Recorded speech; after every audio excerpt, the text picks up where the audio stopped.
Hey y'all, welcome to the cookout. Today I am going to be doing it big. Now, every holiday doesn't have to cost a small fortune. And today I'm going to give you tips on how I was able to put this huge feast together on such a small budget. I already knew that I wanted ribs for this cookout. I wanted chicken leg quarters.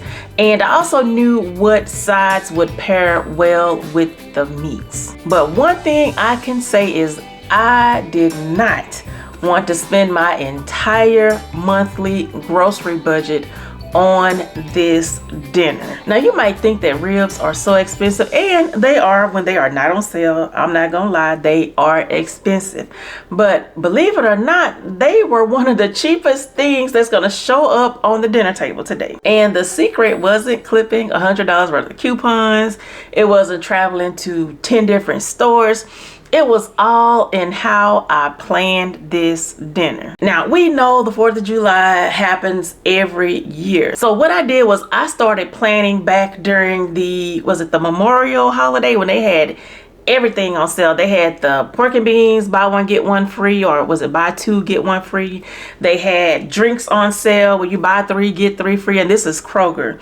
They had ribs, buy one, get one free. They had everything on sale, and I actually stocked up, and that's how I was able to get all of this food on such a small budget because I started shopping last month. And hopefully I can inspire you to cook something special for your family without spending a fortune. Now let's get in this kitchen and get to cooking. One thing I love to do is shop ahead for the holidays, and these ribs are a perfect example why. A while back, Kroger had the ribs on a buy one get one free sale, and I knew the 4th of July was coming up, so instead of waiting until the holiday and paying full price, I grabbed 2 racks for $11.86 total. That's just $5.93 per rack, y'all. Once I brought them home, I just stuck them in the freezer. Now when it came time to season them, I searched online for a homemade barbecue rub recipe and found one that used ingredients that I already had in my pantry. Now, one thing about me is I'm always gonna look for ways to avoid spending extra money when I don't have to. If I can make it work with what I already have at home, that's exactly what I'm gonna do. Now, this particular recipe called for regular mustard, but all I had was Dijon, and to tell the truth, I was not about to run to the store just for that one ingredient, especially since that mustard is mainly used as a binder to help the seasoning stick. I figured Dijon would work just fine. Now, if you don't have mustard on hand, another great option is liquid smoke. Not only does it help the seasoning stick to the meat, but it also adds that smoky flavor that makes ribs taste like they've been cooking on that grill all day.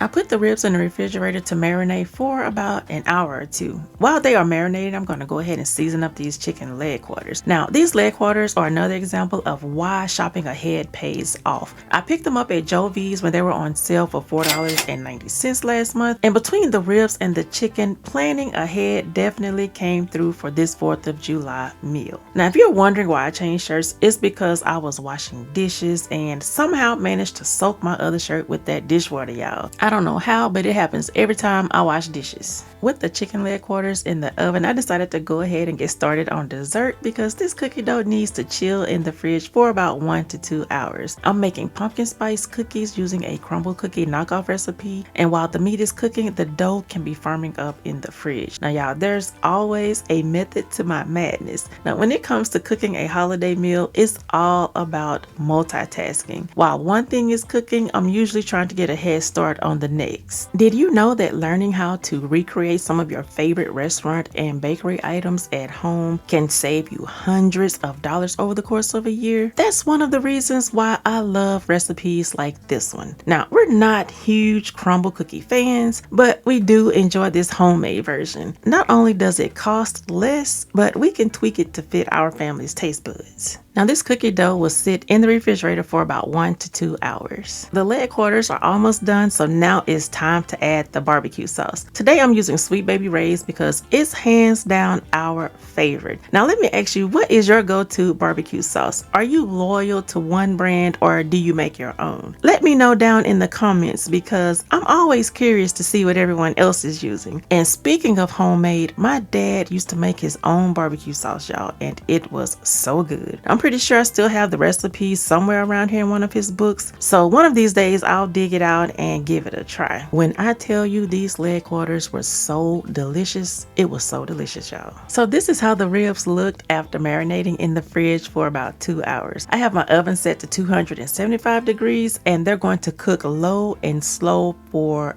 2 hours. Did anybody catch the mistake that I made? Y'all, I was so disappointed when I realized what I had done. This sheet pan was brand new, and instead of lining it with foil or using a roasting pan, I put those ribs directly on it and let all of those drippings bake right onto the surface. And when it came time to clean it, I had to scrape and scrub for the longest time. And while I was doing that, some of the coating came off right along with that baked on mess. So I just stood there looking at it, trying to decide if I want to throw it away or keep it. Y'all, I was having a whole debate with myself. Child, what would you do? Would you have kept that cookie sheet or would you toss it? All right, y'all, let's talk about this mac and cheese. I started making it when the ribs had about 20 minutes left in the oven. And since I knew the mac and cheese would need about 30 minutes to bake, that gave the ribs plenty of time to rest before dinner. Now, if you've been around here for a while, then you already know I have more than a few mac and cheese recipes. Some days I like to be extra and pull out all the cheeses like smoked Gouda, Kobe Jack, Monterey Jack, sharp cheddar, the whole 9 yards. I even have a version made with sour cream and another one with cream cheese, but today we are keeping it simple. This is one of my easier mac and cheese recipes, and honestly, sometimes simple is all you need. It does not require an egg, it's easy to throw together, and it still comes out creamy and delicious. Now, one thing I've learned after making mac and cheese more times than I can count is that the flavor has to be right before it goes into the oven. Now, don't wait until it's baked to find out it needs more seasoning. Taste it first and make your adjustments while you still can. And if you're using half and half or heavy whipping cream, don't be afraid to over season it. All of that creaminess can mellow out those flavors, so you may need a little more seasoning than you think. Trust me on this one, I have learned this lesson the hard way.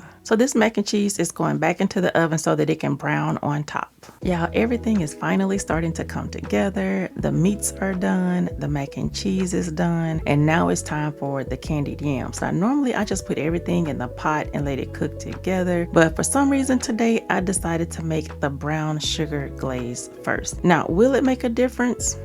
Maybe. Sometimes you just gotta step out of your comfort zone in the kitchen and see what happens. Worst case scenario, we're still eating candied yams. Let me put you onto something when it comes to canned green beans. Whenever I make them, I always add some type of smoked meat and a packet of onion soup mix. That's my go-to combination because it adds so much flavor with so little effort. Then I sprinkle in a little black pepper and a few red pepper flakes for a little something extra. While everything else is cooking, I'm going to go ahead and make the streusel for the pumpkin spice cookies so we can finally get them in the oven. And can I just say, my kitchen smells absolutely amazing right now. It's like fall and summer decided to get together in there. Now y'all, the streusel isn't supposed to look like this. Normally it should be nice and crumbly, but my middle son isn't a fan of that texture, so I melted the butter and made it a little more smooth instead. Now, will it look different after it bakes? Yes, indeed. But that's okay because around here we're choosing taste over perfection every single time. I'm not trying to win a baking competition. I just want my family to enjoy it. And let's be honest,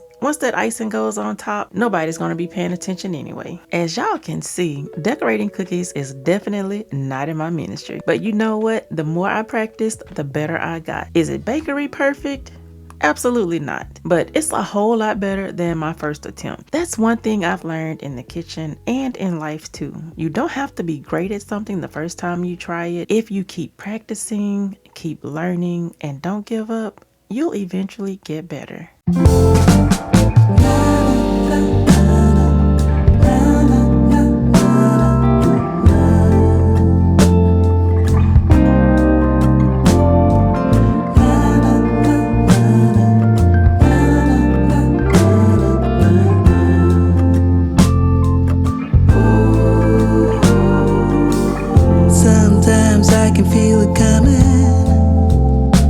Now, I would call that a successful cookout. Everything came together just right. And like I mentioned earlier, planning for this meal started a month ago, back during the Memorial Day sales.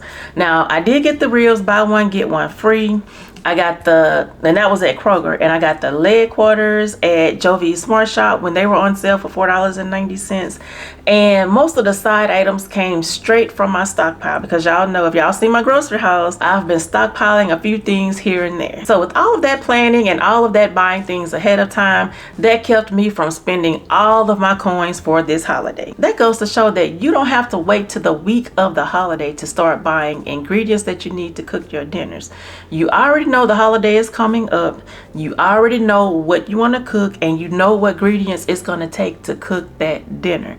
So start buying things here and there while it's on sale to lower your out of pocket, or to reduce how much you have to pay out of pocket for those groceries. But if nothing else, I hope this video showed you that there are still ways to save money on groceries in 2026, regardless of what it looks like in those grocery stores. If you plan ahead of time, you can still feed your family on a small budget. And I know we are feeling the pinch every single time we walk into that grocery store. And that's why I share what I do for my family, in hopes to inspire you to find new and creative ways to save money for your family. Let me know down in the comments section, what do you plan on cooking for the 4th of July holiday? And have you already purchased the ingredients for this dinner? Like I say, I know things look rough right now, but we are in this together. And I'm going to try my best to help as many people as I can save money. If you enjoyed spending time with me today, go ahead and give this video a thumbs up. And if you're not a part of the family, hit that subscribe button and become a part of the family. I would love to have you over here. Thank you so much for hanging out with me in the kitchen today. I appreciate each and every one of you. I hope you and your family have an amazing 4th of July holiday. I hope you make all of the memories and eat all of the food, and share with me what you cooked down in the comment section. I will talk to you later. Bye.